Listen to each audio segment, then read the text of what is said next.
তোমার লীলা বোঝা বড়ই কঠিন গোবিন্দ। এই তুমি হাসাও, এই তুমি কাঁদাও, আবার এই বুঝি দাও দূরে ঠেলে। কিন্তু পরক্ষণেই ভাবি আমি নই তো দূরে, এই তো তুলে নিয়েছো কোলে।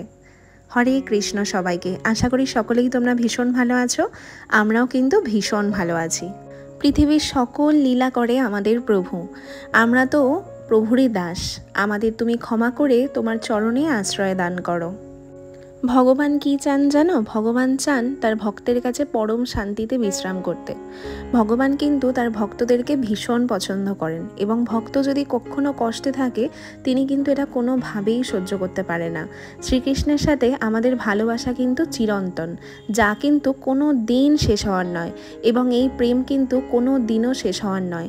যারা শ্রীকৃষ্ণের প্রেমে পড়েছে তারা কিন্তু জানে যে কিভাবে তারা শ্রীকৃষ্ণের প্রেমে কিন্তু আটকে পড়েছে, এবং শ্রীকৃষ্ণের প্রেমটাও কিন্তু তাই। যখন একটা ছোট্ট শিশু তার মায়ের কাছে লালিত পালিত হয় তখন কিন্তু সে বুঝতে পারে না যে সে কি করে খাবে এবং কি করে শোবে এবং কি করে সমস্ত কিছু করবে। সে কিন্তু তার মায়ের কাছ থেকেই কিন্তু সমস্ত কিছু আশা করে এবং ভাবে যে মাই কিন্তু সব কিছু তাকে করে দেবে।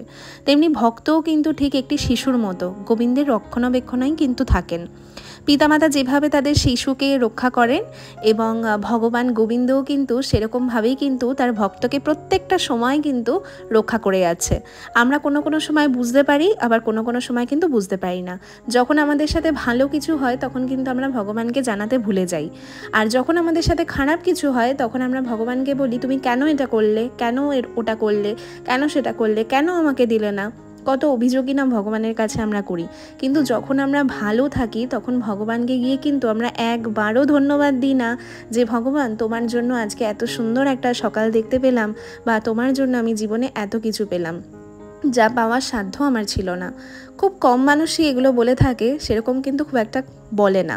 আর যখন কোনো দুঃখ কষ্ট পায় তখন এমন অনেককেই আমি দেখেছি তারা ভগবানের থেকে অনেক দূরে চলে যায়।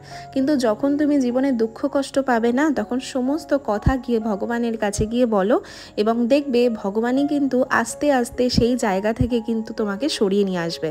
কারণ ভগবান তো আগে থেকেই জানেন যে তোমার কাছে কি হতে চলেছে তোমার সাথে, কিন্তু তুমি তো সেখান থেকে সরে আসবে না কখনোই, কারণ তুমি সেই কষ্টটা পেতে পেতে তারপর সরে আসবে।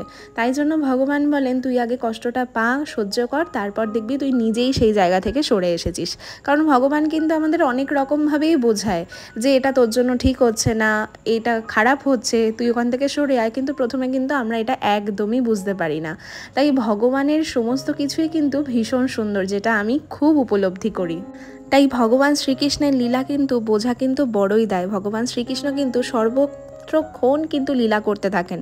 আর তুমি যতক্ষণ যত বেশি ভগবানের সাথে থাকবে সংস্পর্শে, তত তুমি এই জিনিসগুলো ফিল করতে পারবে যে ভগবান সর্বক্ষণ তোমাকে বাঁচিয়ে যাচ্ছেন, এবং কীভাবে সর্বস্ব জায়গা থেকে তোমাকে উদ্ধার করছে তুমি নিজেও বুঝতে পারবে না। তাই সর্বটাক্ষণ কিন্তু ভগবানকে ধন্যবাদ জানাতে ভুলো না। সে এত সুন্দর দিন তোমাকে দেখাচ্ছে, এবং তুমি যে ডাল ভাত খেয়ে সুন্দরভাবে যে জীবন কাটাতে পারছো, এটাও কিন্তু আমাদের কাছে অনেক বড় একটা ব্লেসিংস। সবাই ভীষণ ভালো।